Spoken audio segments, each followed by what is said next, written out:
د ورور ته اوس کړی دی چې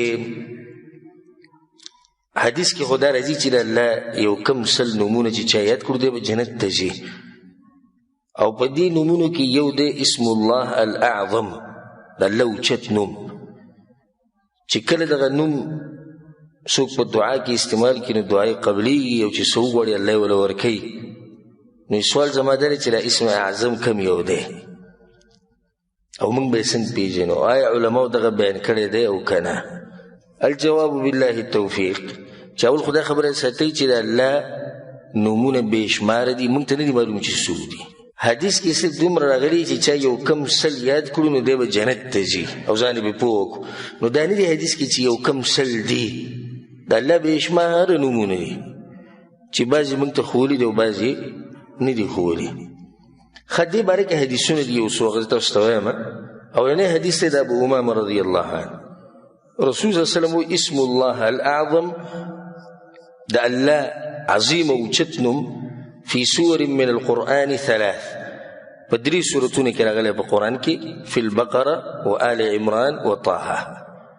په سورة البقره کې دی، په آل عمران کې، طه کې دی. امام ابن ماجه دا روایت راوړی. دې کې رسول صلی الله علیه وسلم دا نوم نه دی ښوولی، خو په دې درې سورتونو کې شتي او هغه نومونه یې ذکر کړي. دویم روایت دی د انس رضی الله عنه، هغه وایي چې زه د رسول صلی الله علیه وسلم سره ناست وم، ورجل یصلي، یو سړی لمونځ کوو، به یې دعا وغوښته. په دعا کې دا وایي اللهم انی اسألک بأن لك الحمد لا اله الا انت المنان بدیع السماوات والارض یا ذا الجلال والاکرام یا حی یا قیوم. رسول صلی الله علیه وسلم وایي لقد دعا الله باسمه العظیم، وایي دې سړي د الله هغه اوچت نوم واغستو، الذي اذا دعي به اجاب واذا سئل به اعطى. دا هغه نوم دی چې کله یې څوک واخلي په دعا کې نو الله وله دعا قبلوي، چې څه غواړي الله وله ورکوي. او دا حدیث امام ابو داود او ترمذي او نسائی راوړی. بل حدیث دی د بریده رضی الله عنه، پای کې دا دی چې یو کس دعا وغوښته، رسول صلی الله علیه وسلم واورېدو، او په هغه دعا کې دا دی چې هغه کس په دعا کې دا وایي چې انت الاحد الصمد الذي لم یلد ولم یولد ولم یکن له کفوا احد. رسول صلی الله علیه وسلم وایي دې سړي د الله هغه اوچت نوم واغستو. امام ابو داود امام ترمذي دا حدیث راوړی او په ټولو حدیثونو کې سندن دا مضبوط حدیث دی. اسماء بنت یزید وایي چې رسول صلی الله علیه وسلم دا وایي اسم الله الاعظم، اسم الله الاعظم فی هاتین الآیتین، دا الله اوچت نوم په دې دوه آیتونو کې دی. هغه دوه آیتونه کوم یو دي؟ اولنی و الهکم اله واحد لا اله الا هو الرحمن الرحیم، او بل کم یو دی د سورة آل عمران په اوله کې الف لام میم الله لا اله الا هو الحي القیوم. دا حدیث امام ابو داود رحمه الله راوړی، سندن دا حدیث کمزوری. خو دا حدیثونه خو دې باره کې دي چې اسم اعظم کم یو دی. بیا د علماو اختلاف دی چې دا اسم اعظم کم یو دی، او زه درته حاصل د هغوی له خبرې ذکر کوم، او دا اهمه مسله ده، که لږ اوږده شي نو خیر دی په غور سره یې واورئ. اولنی قول د علماو دا دی چې اسم اعظم د سره شتي نه. ولې؟ وایي چې د الله ټول نومونه غوره دي، نو د الله په نومونو کې داسې نشته چې د یو دی ټول نه غوره، بلکې د الله ټول نومونه څه دي؟ دا غوره دي. دویم قول د علماو دا دی چې د الله اسم اعظم شتي، خو هغه الله د مخلوق نه پټ کړی دی، ښولی نه دی مخلوق ته، په علم الغیب کې ساتلی. دریم قول دا دی چې نشتي اسم اعظم، هغه واضح دی، شتي، معلوم دی. امام ابن حجر رحم الله په خپل کتاب فتح الباری شرح صحیح البخاری، د بخاری شرح چې کړی، په هغې کې هغه 14 اقوال ذکر کړي، او هغه 14 زه تاسو ته ذکر کوم. یو الله، یو قول لري چې اسم اعظم کم یو دی؟ الله. دویم الله الرحمن الرحیم. دریم الرحمن الرحیم الحی القیوم. پنځم الحی القیوم. شپږم الحنان المنان بدیع السماوات والارض ذو الجلال والاکرام الحی القیوم، لکه حدیث کې مخکې تیر شو. شپږم بدیع السماوات والارض ذو الجلال والاکرام. اووم ذو الجلال والاکرام. اتم الله لا اله الا هو الاحد الصمد الذي لم يلد ولم يولد ولم يكن له كفوا احد.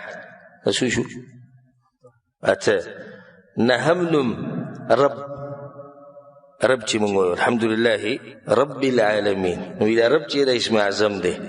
لسم وی یونس علیه السلام چې کومه دعا غوښتلې وه په هغې کې لا اله الا انت سبحانك انی كنت من الظالمین.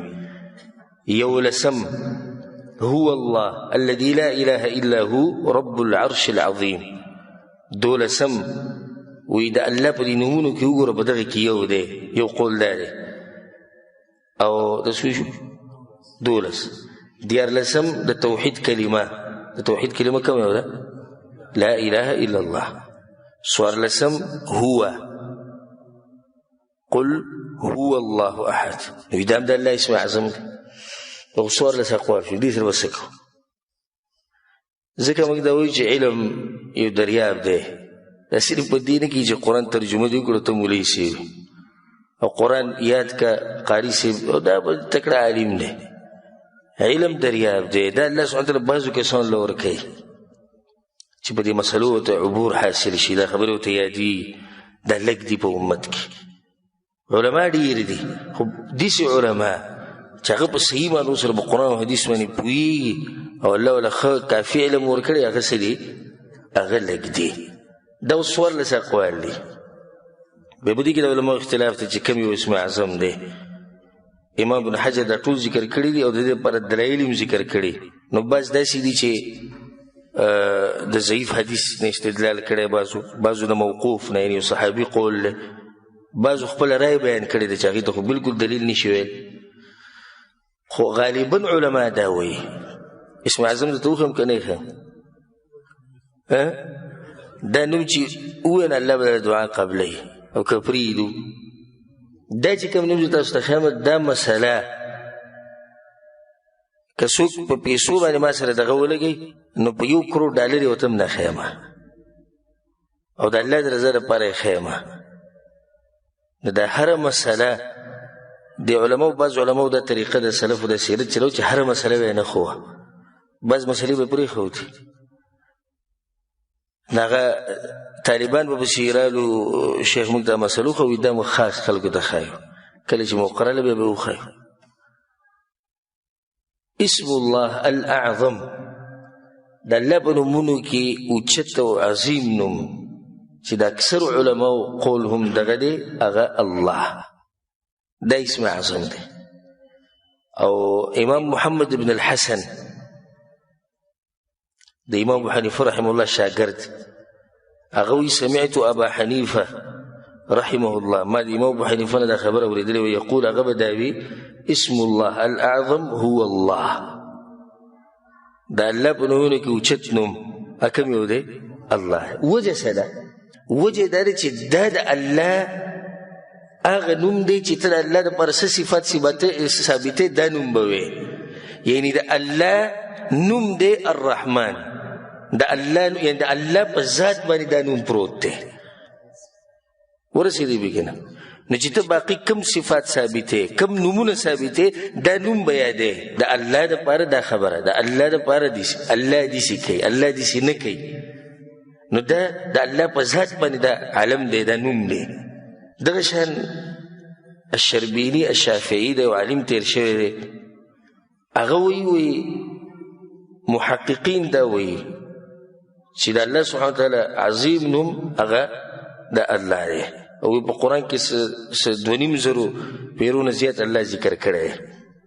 نو والله اعلم مضبوط قول بدایي والعلم عند الله چې د الله اسم اعظم کوم یو دی؟ هغه الله دی. او دا په قرآن کې 2690 پیری دا الله دا نوم راغلی. 2690 اردو کې 2697 دونه پیری دا نوم راغلی دی. حالانکه ګوره د الله سبحانه وتعالی خاص نوم دی الرحمن، یعنی یو خاص نوم دی د الله. دا رحمان نوم دا 50 پیری راغلی او دا الله نوم تقریبا د 600 پیرونه زیات راغلی. نو دلیل په دې باندې چې دا اسم اعظم دی او په دې کې دنده ډېرې معنی پرتې دي. بیا په دې پسې په 2مه درجه کې چې امام نووي رحم الله دغه له ترجیح ورکوي او دغه شیخ ابن عثیمین رحم الله هغه الحي القیوم. کوم نوم دی؟ الحي القیوم. دا ډېر اوچت نومونه دي. الحي یعنې ژوندی ذات، القیوم یعنې د دې ټولې دنیا دا نظام، د دې مخلوقاتو د تدبیر، دا هر څه چلوونکی. نو الحي القیوم په دې مسله ورسېدی او که نه؟ اسم اعظم کوم یو شو؟ الله. په دې پسې الحي القیوم. نو په دعاګانو کې دا نوم ډېر وایي. دلته د فایده ذکر کم، الله دا نوم په خدای مه بدلوئ. ګوره دا اسم اعظم دی او ته خدای وې. حالانکه الله په قرآن کې ولله الاسماء الحسنى، د الله ښایسته نومونه، په دې ښایسته نومونو کې خدای نشته. د خدای دا ټکي خو فارسي ټکي دی که نه؟ نو قرآن په کومه ژبه کې دی؟ او په عربي کې، حدیث په عربي کې. نو دا څنګه په دې کې راننوتو؟ که یو سړی وي چې دا ترجمه ده د ټکي د رب، یعنې رب معنا هغه خدای ده، نو موږ صحیح ده په باب د ترجمه کې استعمالوه. یو سړی په رب د رب په معنا باندې پوه کې ویې وایه، خو داسې خو نه چې دا د الله نوم دی او همیشه یادې او هغه اسم اعظم دنه پاتې شوی دی. ګوره څومره خساره او تاوان کې موږ پراته. بله دا دی چې حدیث کې دا راځي چې قرآن یو ټکی ووایي نو څو نیکیانې پې ملوي؟ لس نیکیانې. الله نوم کې څو ټکي دي؟ څلور. الف لام لام ها. نو چې څوک دا ووایي نو څو نیکیانې ورته ملوي شوي؟ څلوېښت نیکیانې. څلوېښت نیکیانې ورته ملوي شوي. اسم اعظم دې مو ووایي.